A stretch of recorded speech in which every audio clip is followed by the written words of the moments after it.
perfect audio now. Carry on, guys. Okay, can John hear me? I can hear you. Yeah, can you hear me? Just about. Yeah, as long as you shout at me, John, we'll be all right. So where was we? Sorry. Abu Dhabi or whatever at the bus stop, I think.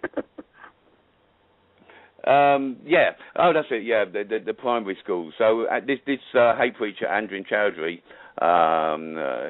is saying that him and Adebolajo went to the same primary school, which just so happens to be Mulgrave Primary School, which is the primary school that was involved in this Woolwich hoax, which in itself is an anomaly. I don't know why I say that word, because I never say that word. Because we have this situation where 3 or 4 witnesses are saying that there was children coming out of the gate and they're going, get back, get back, get back. Well, I don't know any primary school that lets their children out unaccompanied without, their parent being there to greet them. And I don't know any primary school that comes out somewhere between 2:30 and 2:45 in the afternoon. So that doesn't make sense. But I say we have this coincidence where Andrew Chowdhury and Adebolajo go to the same primary school. Only thing is, Adebolajo was born in Lambeth and raised in Romford. So why would someone who was born in Lambeth and raised in Romford go to a Greenwich primary school? It doesn't make sense. Once again, done deliberate to muddy the waters, I've long suspected Andrew Chowdhury of being an MI5 or an MI6 asset. Now, if you look at the video that was widely used by the BBC and ITV of Michael Adebolajo in his robes standing behind Andrew Chowdhury. Andrew Chowdhury's got a megaphone making a speech, and they're saying this is where he was radicalised through by Chowdhury. But the more you watch that video, the more, or in my case, the more I'm convinced that it's fake. It's done on a green screen because Adebolajo standing behind Chowdhury and this fellow standing next to Adebolajo, I'll be expert at saying that soon, they don't look at Chowdhury once, not once.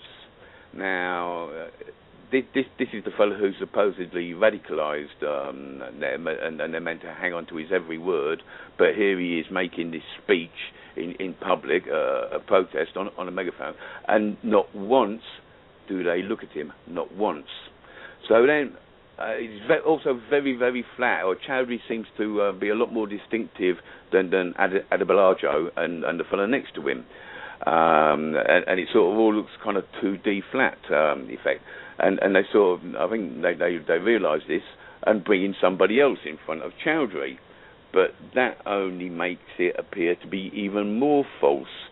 Now, I'm convinced that video isn't real. Moreover, there's also a photo of Adebolajo having a fight outside a courthouse, so some protest or something, having a fight with the police. Photo used on BBC, ITV, all the national press, and it's photoshopped. Proper Photoshop. I've got about 3 different versions in this new article that I put on today, The Drummer Man. You go on there and you'll see the 3 different versions of it.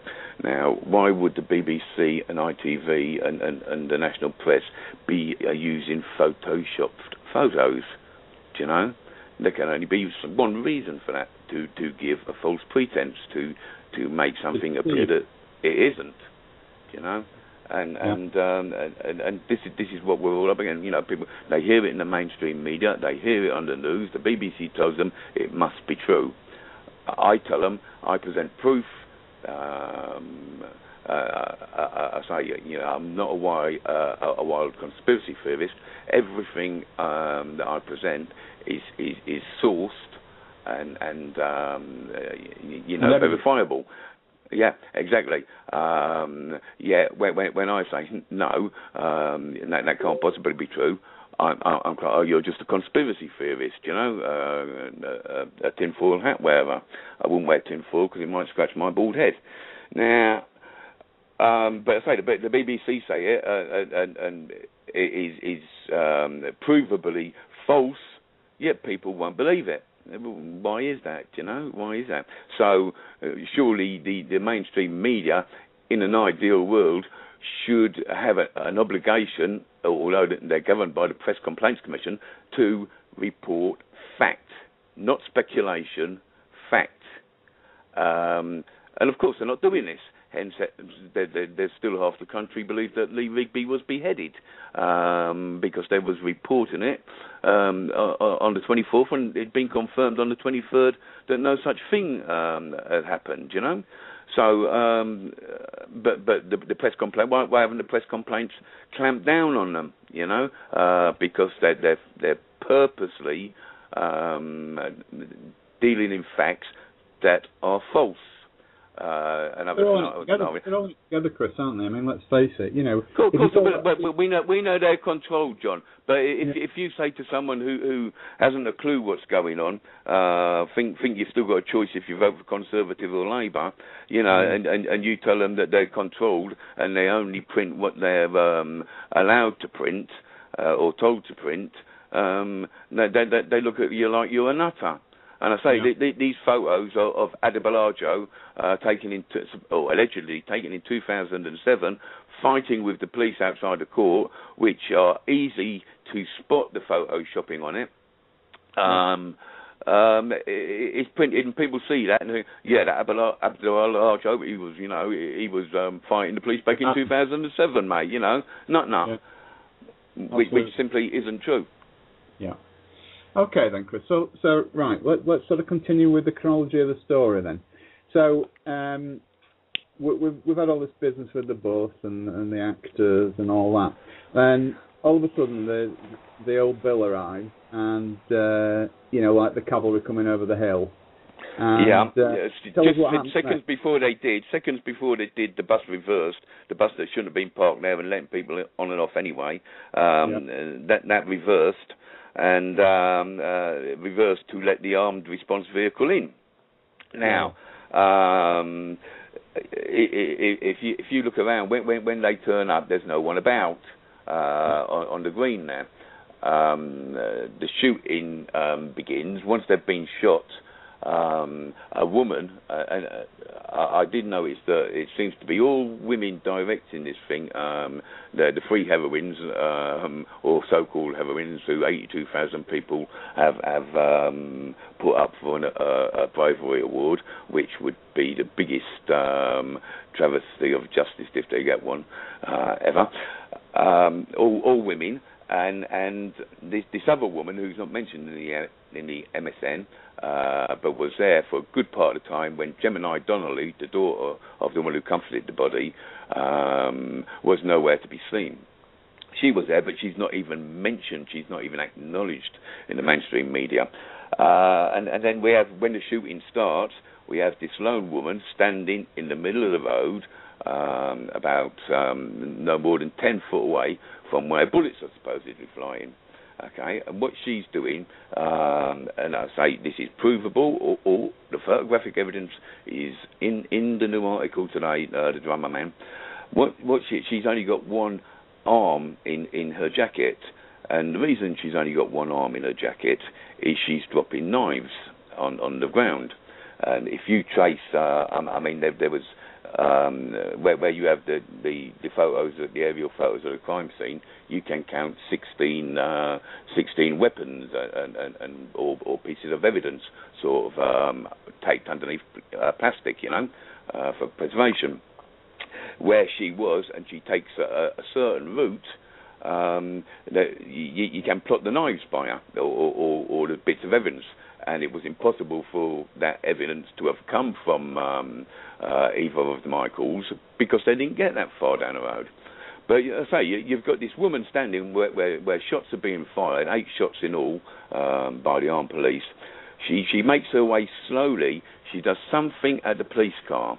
At this point, the camera on the Daily Mirror video conveniently shakes like hell. so you can't see what she does at the police car or the armed response vehicle. The Sun also have a video taken from the green, which you can see her. Yeah, on the grassy knoll, yeah. I don't know where JFK was. She's actually at the door of the armed response vehicle. These armed response fellows, or two armed response men and one woman, taking no notice of this woman, who then, once having been at the armed response vehicle, sprints up the road towards where the white lorry is.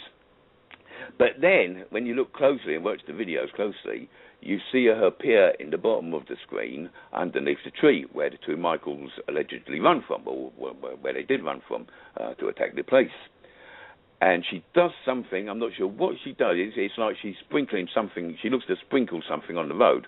But that's by the by. What she does then... Sorry, Chris, I was just pointing out to those listening that you've got photographic evidence for all this, haven't you, on your website? I have, yes. I say it's all in the all in the article today. I'm not asking anyone to believe me.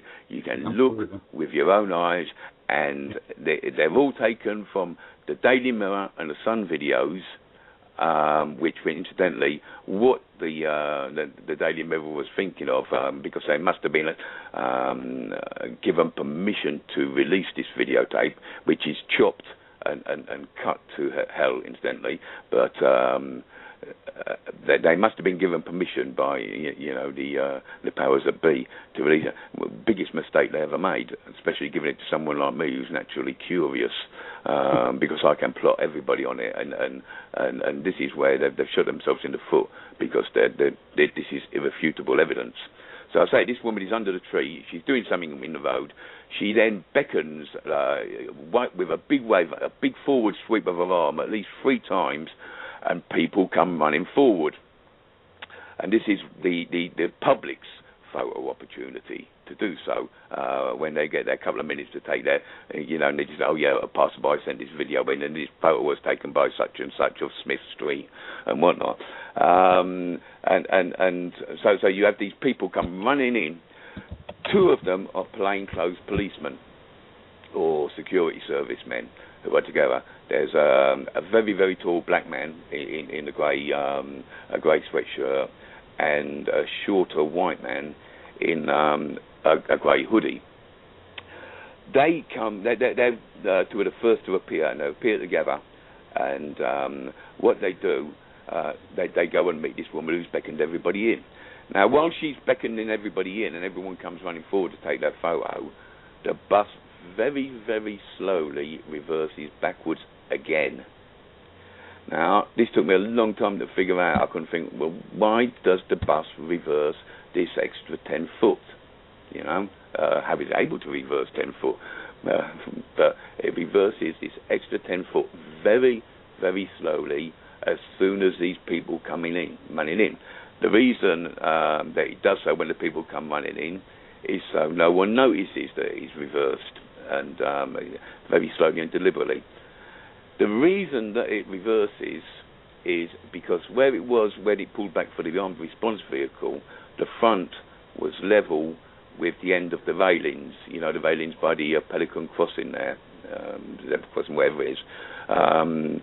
So the door, obviously the bus doors opened out onto the railings, hard for people to get in. What it does, it reverses this 10 foot so that his door is level with the crossing, so people can get on the bus. Now, as soon as people come running forward and whatnot, and everyone's concentrating on that, this plainclothes policeman has got at least half of the crowd from up the street, and he's ushering them down. He's got his arms spread, pushing them along quickly to get on the bus. Right. And that's how, And then while he's on the bus, a policeman, specifically a uniformed policeman, specifically walks over to the bus, doesn't go on, remains in sight all the time. He's obviously talking to someone. Next thing, the bloke in the grey hoodie appears again, and as 2 or 3 exchanges, 2 or 3 words with this policeman, in uniform policeman, So it's obvious that this policeman, because he does nothing else after, he has specifically gone to get this fellow in the grey hoodie. The fellow in the grey hoodie then walks from the bus. As he's walking across, he puts on a pair of gloves. Now, by now, the paramedics have arrived and the police have arrived. Get back, get back, get back. So you got the undercover policeman or security service woman calling them forward, take your photos, photo opportunity over, cue the police, police come in, get back, get back, get back, clear everybody away again. Okay. In the meantime, you've got two paramedics stood watching a police marksman treat a gunshot victim. All right? The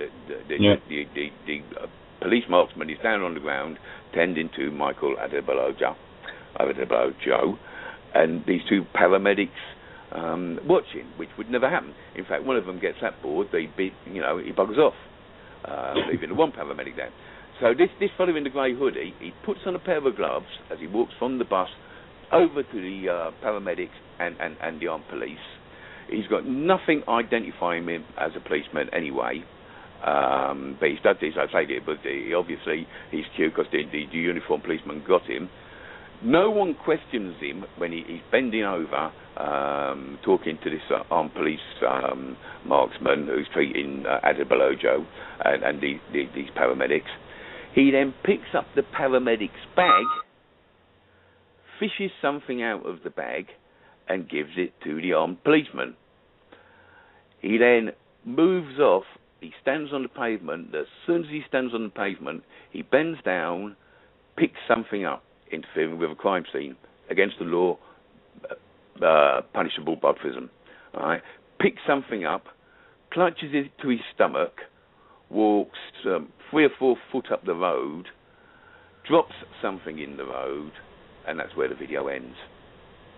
Right. Okay. But I mean, now, in the meantime, when the woman beckons everybody forward and say this fellow in the grey hoodie and the tall black fellow in the grey sweatshirt go over, you can still see the fellow in the grey hoodie and the woman, but the black fellow disappears under the tree. You can't see it. But the next thing, you see him sprinting up the road.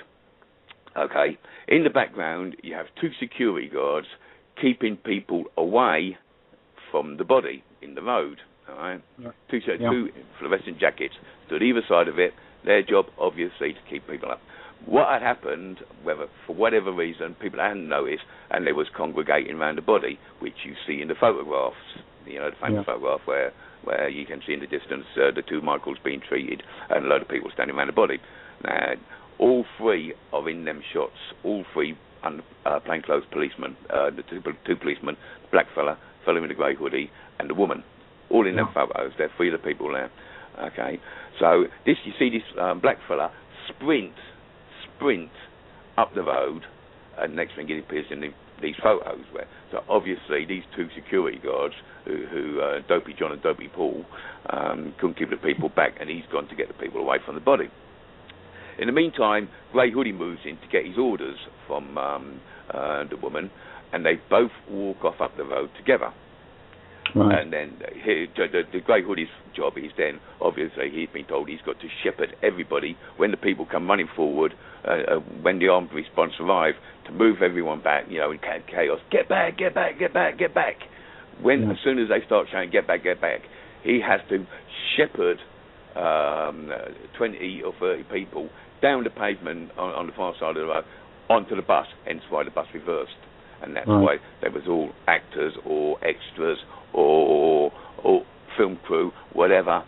They was all part of it. There wasn't school children. I say that is just designed muddy waters. Sure. And all these people walking up and down the road past the body through this allegedly pools of blood that we can't always see. They're destroying the crime. Sorry? Explain what? They're destroying the crime scene, aren't they, these people? I can't hear you, Andy. Oh, it's John. Sorry, Chris. John, not very well. Go on. Can I explain what these people are walking past? Yeah, sure. Is that what you asked me? No, I said they're actually destroying the crime scene by walking. They are, yeah. Which again makes a mockery of all official procedure. Okay. Now, why these people? I call them the men who point a lot, because all they do, they're there for the cameras, suited up with masks and suits and big plastic boots and whatnot. All they do, they congregate, they walk over to each other in various parts of the crime scene and point. Nothing else, just point. Right. Everything on that crime scene was contaminated. It's called a contaminated crime scene. You had with the Madeleine McCann bedroom, the crime scene was contaminated, so no evidence could be used, purposely destroyed. And this is what was happened on it. You got people standing where the blood should be, but isn't, and whatnot, and the body moving in various positions. So anything wouldn't be a good solicitor or good barrister would have it thrown out on a technicality, being as you know, the crime scene is contaminated. In the meantime, when you have forensic go onto a site, a crime scene, it's very, very tightly controlled, and the policeman's first job is to seal off the crime scene, get everybody, if it's outside, get everybody away out of it straight away. Police take no notice. They take no notice of a Rigby laying up in the road who could still be alive for all they know. They just concentrate, the paramedics and the police concentrate on these two shotgun victims, or alleged shotgun victims, you know, while people are milling around.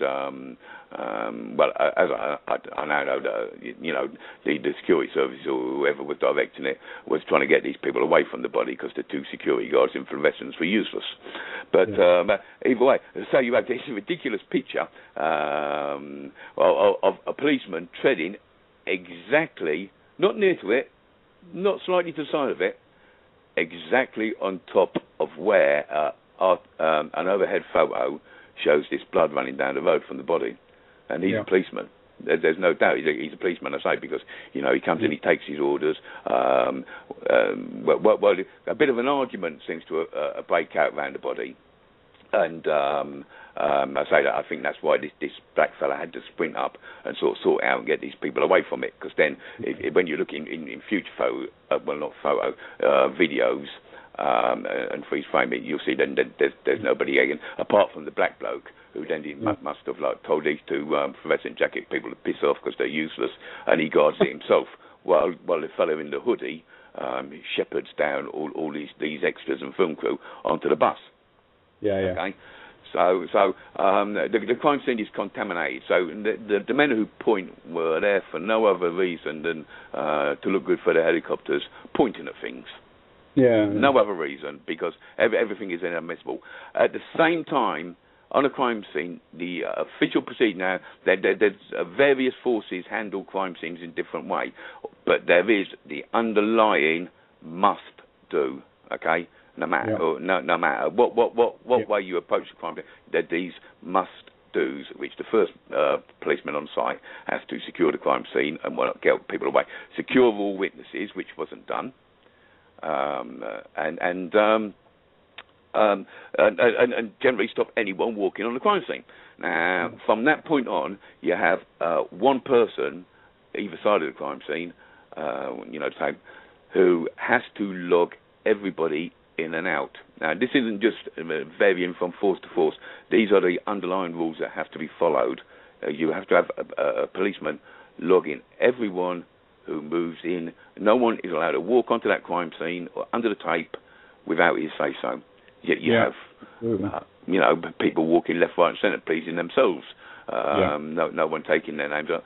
So, and you have this ridiculous scenario where you have these 10 or 15, this row of 10 or 15 policemen on their hands and knees, uniformed policemen, searching the grassy knoll, which wasn't part of the crime scene at all. Wasn't part of the crime scene at all.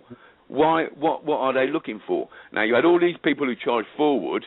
How anything that they find there, how are they going to link it back to the Michaels? Once again, they can't. Inadmissible. All that was for show.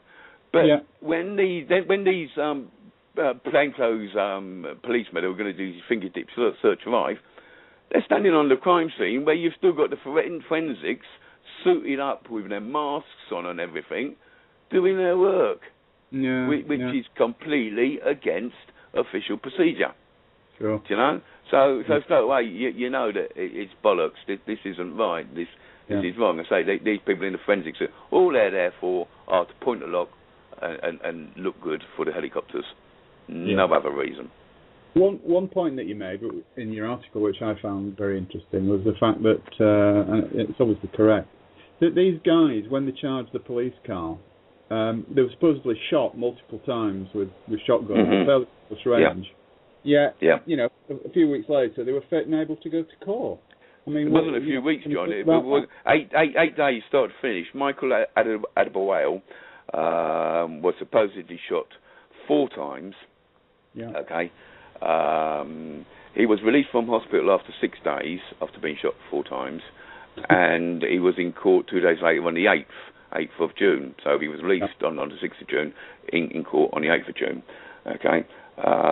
Having been shot 4 times.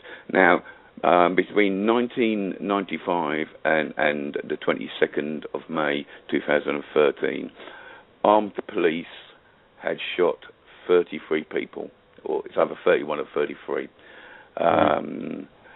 and 31 or 33 of the people had been shot dead. Right. Okay? So up until from January 1995 up until the 22nd of May 2013, the armed police had 100% record of shooting to kill, which they did. No survivors. Every one of the people they shot was dead. Okay, which is official policy. You shoot to kill. That is their policy, and they use high-powered machine guns. But then on the 22nd, they couldn't. Sorry, they couldn't kill these guys on the off. 22nd. Show trial, don't they? I can't hear you, John. Sorry, they couldn't kill these guys off because they need a show trial, don't they? Exactly. So we up until from January 1995 to the 22nd of May 2030, the police have a 100% kill record. On the 22nd of May, they twice fail to kill 2 people who are shot. Twice, and they're shot from close range as well. Which you were that's going back to the 9/11. They had a 100% record of intercepting hijacked planes, and then on September 11th they missed 4. You know, so that kind of scenario. Yeah. So I say that doesn't make sense. But 6 days later, Adebayo's released from hospital after being shot 4 times with hollow point bullets at close range. 2 days later, he was in court, charged with attempted murder. Good case for that. Attempted murder on the police. He's charged with the murder of a victim, but attempted murder on the police. Now, because when Adebayo starts his run, throws his knife away, and goes to attack these policemen with nothing, Adebayo is standing on the pavement and just, shuffles on down to the bottom, so he's level with them. He then stands and points the gun for at least 3 or 4 seconds. He could have shot each and every one of the policemen 2 or 3 times each, okay? Yeah. Because all 3 policemen have their weapons trained on Adebayo on the ground. And I say you got this ridiculous photo where Adebayo's standing there, arm outstretched, gun pointed at them, okay? Now, it then says that the gun backfired. All the witness statements, witness statements are saying that the gun backfired. Google guns backfiring, you get nothing come up, or you'll get a gun pointing backwards. So if you was holding the handle, the barrel would be pointing at you. Sort of mock-ups. That because guns don't backfire. No. Okay. The only way a gun can backfire is if the barrel's bent. Yeah. Right. And what kind of terrorist takes a gun with a bent barrel onto a job, having not tested it? But then we're told that the gun backfires and blows at least his thumb off, if not all his fingers, Adebayo's fingers. Now, if a gun had a bent barrel and it backfired, the gun would explode, but you have the gun intact on the ground. So it's quite basic bollocks. There's pixelated pictures of Adebayo's hand.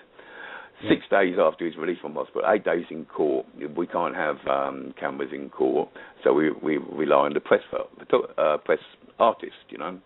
Yeah. And so invariably, well, when you a court artist drawing a picture, they will pay particular attention to a certain distinguishing feature, which in Adebayo's case should have been his fingers missing. Instead, you've got a drawing him. He's got this little plastic bracelet, you know, like you get for a sprained wrist on. Yeah. With his thumb tucked in his waistband of his trousers. So, you know, if a court artist hasn't drawn it, it didn't happen. And it didn't happen anyway, I'm going to say, because the gun's intact. If the gun had backfired and exploded and blown Adebayo's fingers off, the gun would have blown up as well. The gun would have been in pieces as well, you know. The barrel would have at least been blown out, but it wasn't. Nothing. The gun's perfectly intact. So, I say, so once again, that's bollocks. But yeah, 3 or 4 witnesses are quoted in all the national papers and on the BBC and ITV in an interview saying that, you know, he took a shot at them and the gun backfired and he blew his fingers off or blew his thumb off. Yeah. Depending on who you believe, which never ever happened. Once again, I had a friend who lost a leg. I had a friend who lost his thumb in a moped accident. And I can't remember how many days he spent in hospital, but I certainly saw him while he was healing, and I was only young at the time, and it was one of the most horrific things I'd ever seen in my life. Of course, it was quite new, this sewing bits of bodies back in them days.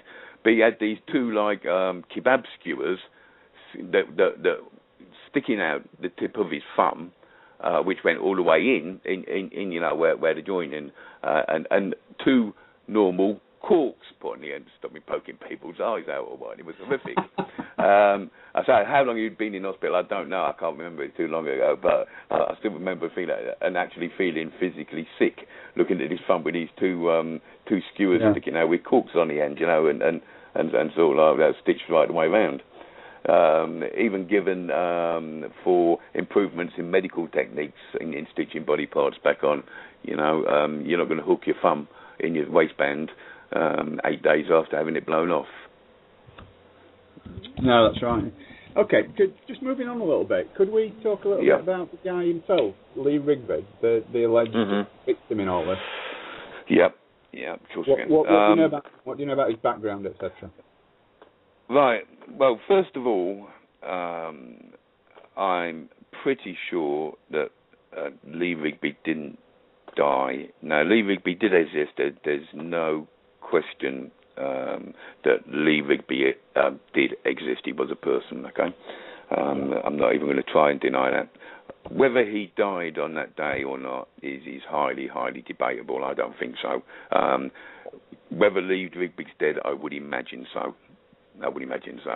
But he, for whatever, you know, whether he topped himself or whatever, and he was the convenient one to use, I don't know. But he certainly wasn't who he seemed to be. Now, we're told that he joined the army in 2007. No, 2006, wasn't it? 2006. And there, in no mainstream media, newspaper or news item on the news will you hear him called anything other than Drummer Rigby. Almost. In fact, I did see at the funeral there was a video on of some commanding officer saying that he was so proud to have won the coveted title of drummer, which is it's not a coveted title at all. But don't get me wrong, man. What does it mean, Chris? Sorry, Chris. What the heck does it mean? Army drummers, okay, they are referred to as drummer if they're a private. Okay. You know, it's not specific rank or anything, but a private who plays the drums may be called drummer. So I'm Drummer Rigby, although not exclusively. You know, that it's just a sort of an army tradition, if you like. Okay. Now, another one of those little coincidences, we have Adebayo going to school, the School for Performing Arts in Romford, with a fella who later joined the Irish Guards, was killed in Afghanistan, and he was a drummer, but he was a lance corporal. So he's not referred to as, I can't remember his last name, but we call him Murphy. He's not referred to as drummer Murphy, he's referred to as Lance Corporal Murphy. So obviously this drummer only applies to privates, okay? Nowhere does it mention in the mainstream, not once. And when I say I've researched this, I mean I've spent hundreds of hours researching this. Nowhere in the mainstream media will you see him referred to anything other than occasionally Fusilier Rigby, once or twice Mr. Rigby, the majority, 99.9% of the time, drummer Rigby, nowhere's there. So that's obviously done to sort of like, so he hasn't got a rank, you know, he's a no person, if you like. Yeah. Now, we're told that drummer Rigby was with the 2nd Battalion of the Royal Regiment of Fusiliers, right, who are permanently stationed in Cyprus. Okay, permanently stationed. Yet drummer Rigby, who we are told is this excellent, charismatic soldier, hero.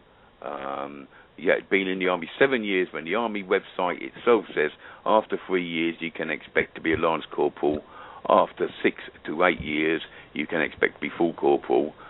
Yet 7 years on, we have Rigby, this excellent soldier, who is still a private. Okay. Yeah. So he can't have been a very good soldier. On top of that, he's been on attachment with the regiment's what we call the regiment's recruiting team. Windsor Castle. Windsor Castle doesn't have a recruitment office, but we'll ignore that. You know, that's not important. Okay, but 2 years. If you're away from your normal job for 2 years, John, you're not in that job no more. Do you know? Absolutely, yeah. How can you be on attachment for 2 years? Now we have his regiments, I say, permanently stationed in Cyprus. Yeah, he's in Woolwich, okay, with a regiment recruiting team, despite the government spending, I can't remember how many million, something like 10 million or whatever, employing a private firm who started in 2012 to specifically recruit for the army. So, despite this £10 million contract that began in 2012, in 2013 we have Lee Rigby being attached to his regiment's recruiting team, recruiting office that doesn't exist. Right. Despite them government spending £10 million of public money employing this private firm, private contractor, to recruit soldiers. Yeah. So you think, well, that don't make sense either. Then we have Lee Rigby. Now, we're told that he was working at Windsor Castle on the day he was killed. Yeah. So, to get across London from Windsor Castle to Woolwich, say on a good day, half an hour on the tube, whatever. So he must have finished work sometime before 2 o'clock. If you're in the recruitment office, what recruitment office? Of course it is. It's at least 5 o'clock closing time. I think some open till 6 o'clock.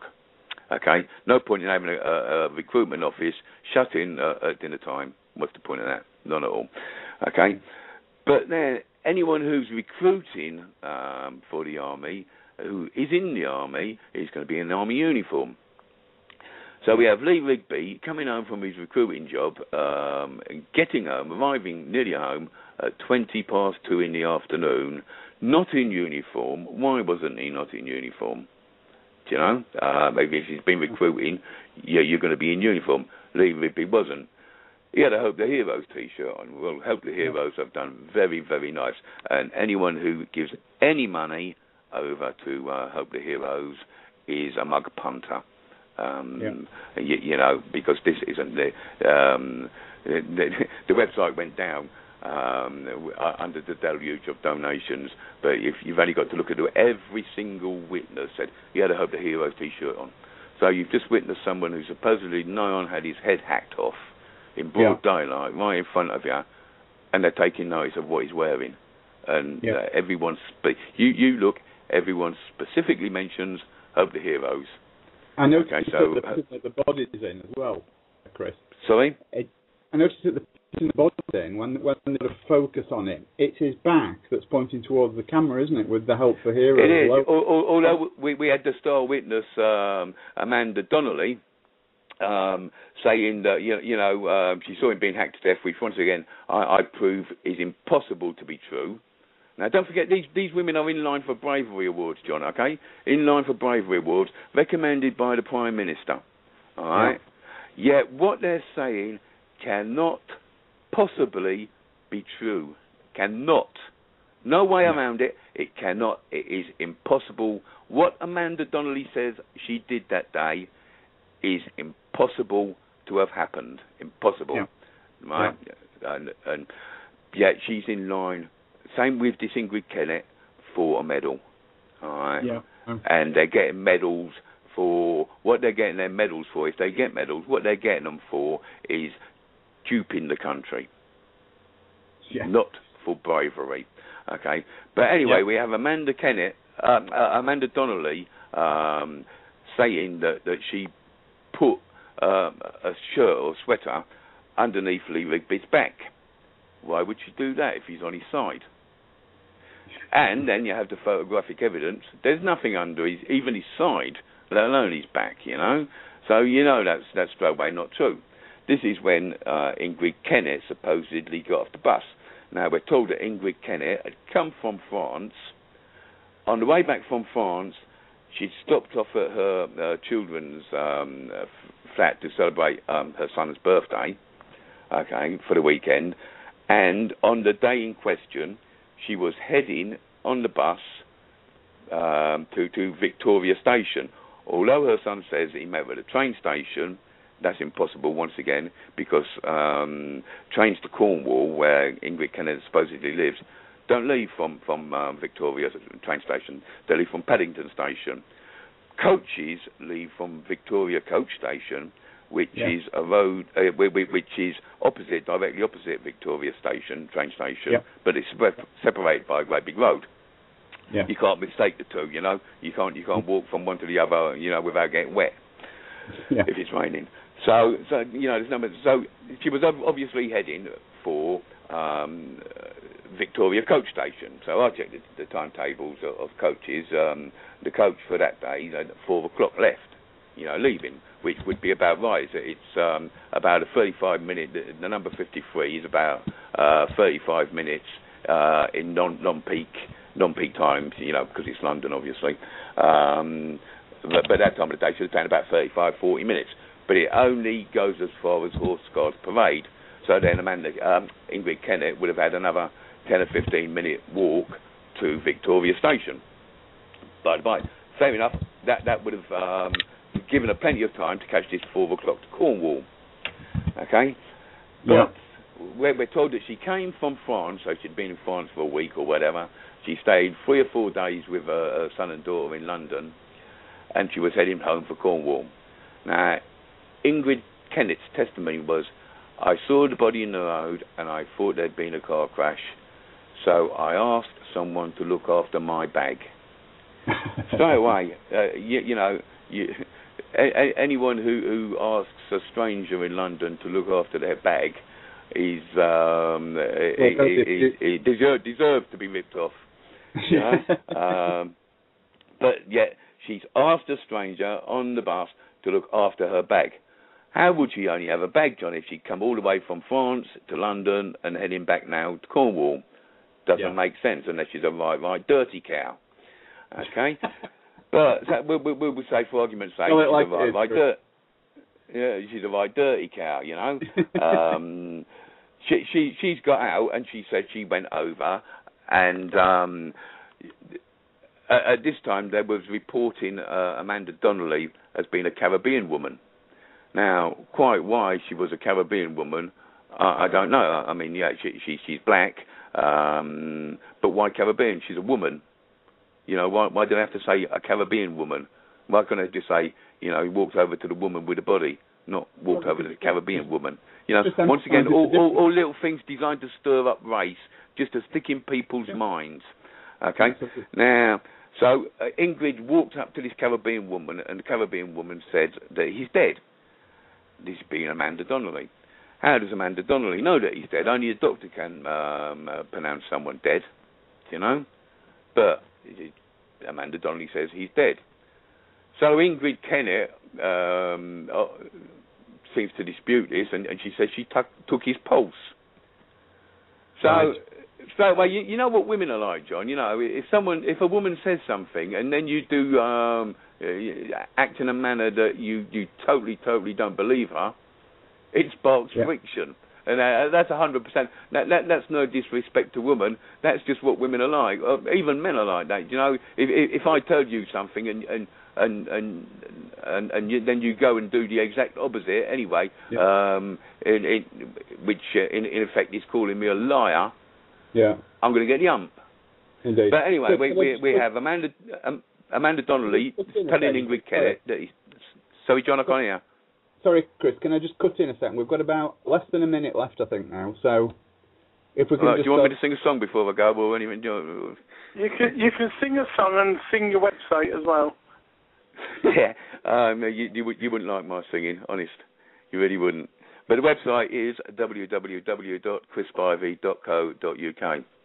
Okay, the new article, it's got all the photographic evidence. I don't ask you to just take my word for it. Everything is sourced. If you do not believe that the Woolwich was a hoax committed by the government and the police force and the security services against their own people after reading it, then, mate, you might as well bury your head in the sand and wait for them to come and shaft you. Chris, that's been absolutely brilliant, mate. It's absolutely fascinating, and I just thank you on behalf of everyone for all your hard work and dedication to the cause. Let's just hope they heard it, John, eh? Yeah.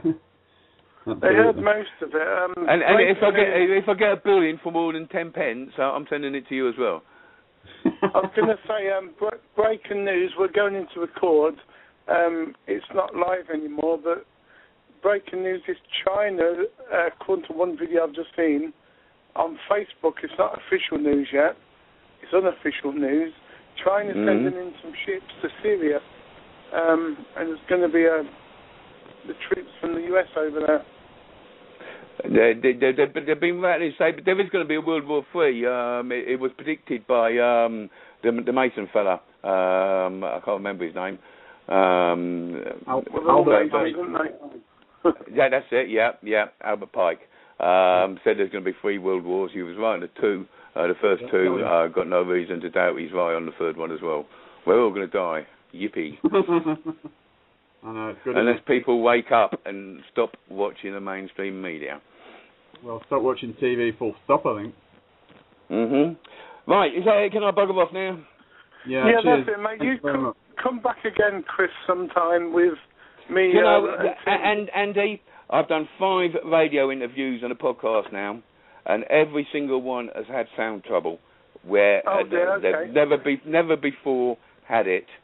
You work it out. Now, I did a Mark Devlin podcast the other day. Mark Devlin's been doing podcasts long enough to know what the procedure is. Yeah, I spent 2 hours talking to him for this podcast on Thursday, and not a single word came out. We had to re-record it on a Saturday. So I've got 100%. Like the police have a 100% record on shootings. I have 100% records on every radio show and podcast I've done that we've had problems with the sound. I can't imagine. I really can't imagine why that is. We're being blocked by the authorities. End of. Cool. I would imagine. They don't like me much, you know. They don't even acknowledge my emails anymore. I'm a non-person. Person and non-grafted. Right, I'm off. I'm out of here. Goodbye. Right, John, thanks for coming. And the next show tomorrow will be with Maggie Tuttle, Grandparents' Rights, and from Andy Peacher and John Hamer. We'll see you on Monday with Chris Smith. Another interesting show to have.